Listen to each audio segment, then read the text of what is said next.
Hey, Sarah here. Quick note before I jump into this episode, if you are loving the episodes that I'm putting out, the content that I'm putting out, the wisdom, the chatter, I would love for you to take a minute and go and rate and review the podcast. If you are listening on Apple, there is actually a space to leave a written review as well as leaving some stars. I think everywhere else is a 5-star rating system. I'd also love for you to share it on your socials. Just, grab a screen grab. It takes 2 seconds to do and just literally a few more seconds to share that.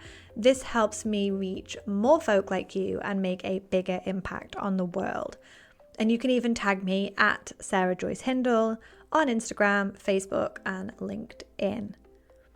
Okay, now that's over with. Let's get to the episode.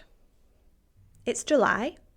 The summer holidays are literally upon us. Well, for some of us, depending on where you are in the country, or indeed, those of you in other countries, you may already be in the thick of it. And this episode is part story and part action, right? And I suppose part offer as well, because I want to invite you to come and join my summer focus group. And I'm going to touch more on that later. But if you feel like you lose your sanity and your motivation and the will to live, trying to juggle work, entertaining your kids over the summer, honestly, you're going to want in. The link is going to be in the show notes, and it's just £75 for the 6 weeks. So it's fantastic value. But as I said, I'm going to touch on that later. I want to get into the story. So I used to dread the summer holidays. I can't explain how much I used to dread the summer holidays. As soon as I sent the kids back after, the May-June half term, I'd get this dread in my stomach, like the pit of my stomach. And it would be anxiety mixed with the knowing that I would be overwhelmed again. I would be desperately clinging onto my sanity and trying not to lose my shit before 10 a.m. each day. Literally, that was the goal. And so I have 3 kids, and each one is 22 months apart from the other. So at one point I had 3 kids under the age of 4. And I was a little bit naive, right? When my kids were babies, I thought they'd all get along, living harmoniously, sharing toys, and, being those cute siblings that you see on the TV. I realized partway into my 3rd pregnancy just how wrong I was. And I can laugh now, but my near 3-year-old and my toddler were literally chalk and cheese. They get on a little bit better now, but chalk and cheese, right? So my little boy, he was the toddler. He liked to occupy himself, lining up cars, playing with his Happy Land figures, and just being in his own little merry world, right? And my 3-year-old, well, she had other ideas. She liked to come and play with whatever he was doing and try to play mum and take over, order him about. And this never ended well. A few years later, baby came along. I now have a 2-year-old, a 4-year-old, and a 6-year-old. The older 2 were now in school, so it was just me and the wee one. We'd go out to soft play, or we'd go to the park, or we'd do our shopping in the mornings. I'd tire her out, and then as she slept in the afternoon, I'd crack on with making up and packaging orders for the business that I ran at the time. I was a one-woman band as I ran that business.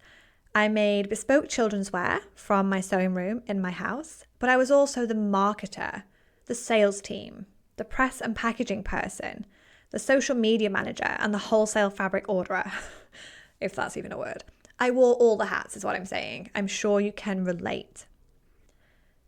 And so along came the 6-week summer holidays, right? And my routine fell apart. The older ones didn't sleep, because they're old enough not to need a nap in the afternoon.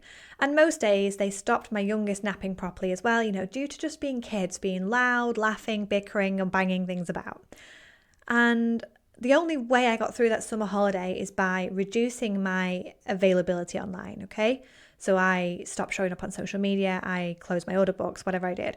I extended my turnaround times. So I used to turn around bespoke clothing in 4 weeks. I upped it to 6 weeks. And I worked in the evening. And I hated working in the evening. I still don't like working in the evening. It's not where I do my best work. I do one evening slot a week as and when for my clients overseas, just because it doesn't sing to me. And I made so many mistakes in my work in the evening that it took me 3 times longer to create a garment for a customer. And I didn't have great cash flow over summer because I'd practically stopped promoting for the whole of August. And then in September, when the kids went back to school, I got back into routine.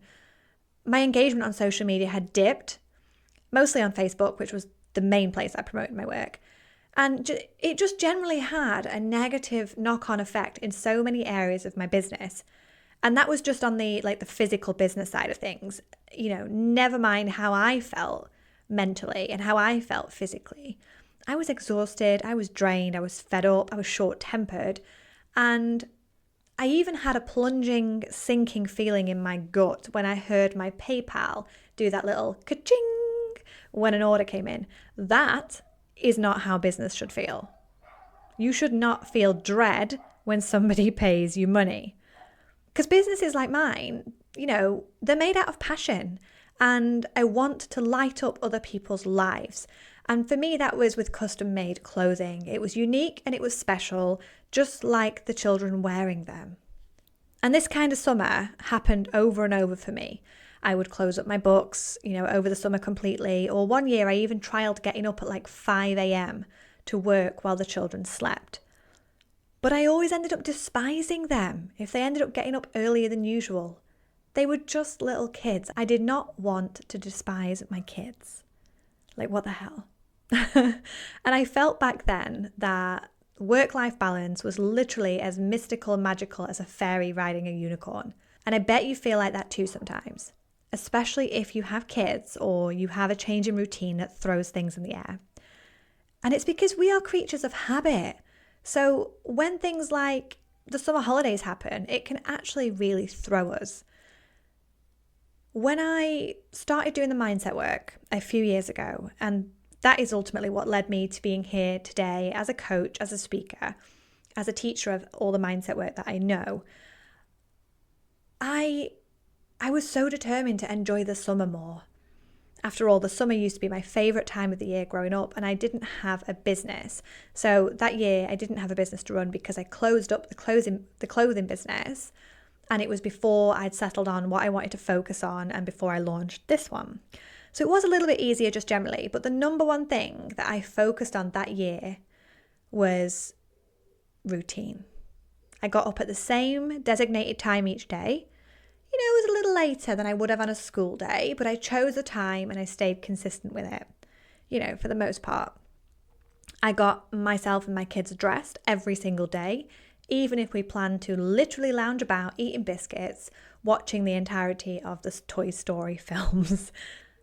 I then created a about 20-minute plan that went through everything I wanted to do each morning while the kids ate breakfast. So from what I can remember, it was I unloaded the clean dishes from the dishwasher from the night before.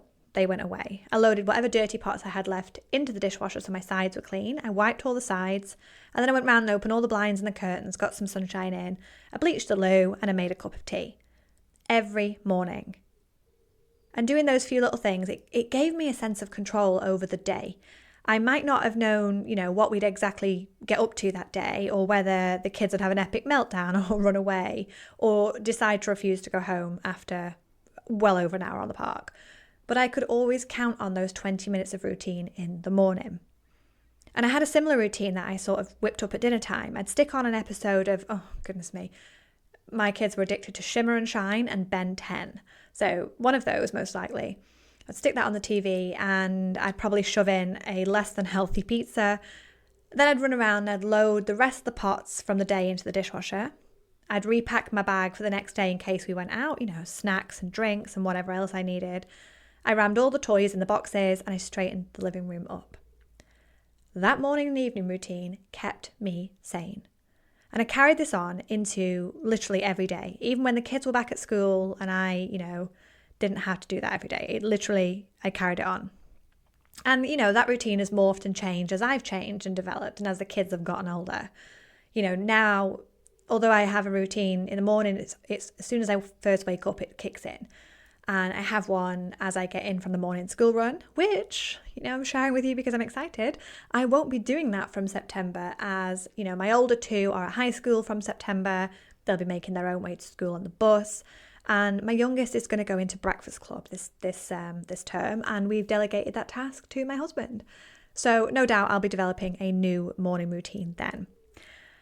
I also have an evening routine too, but as the kids are getting older now, they're 9, 11 and 13, it's a little bit more self-indulgent, and it includes reading each night. I have space and time to journal, bathe, or even have a foot rub off my husband. He's awesome, by the way.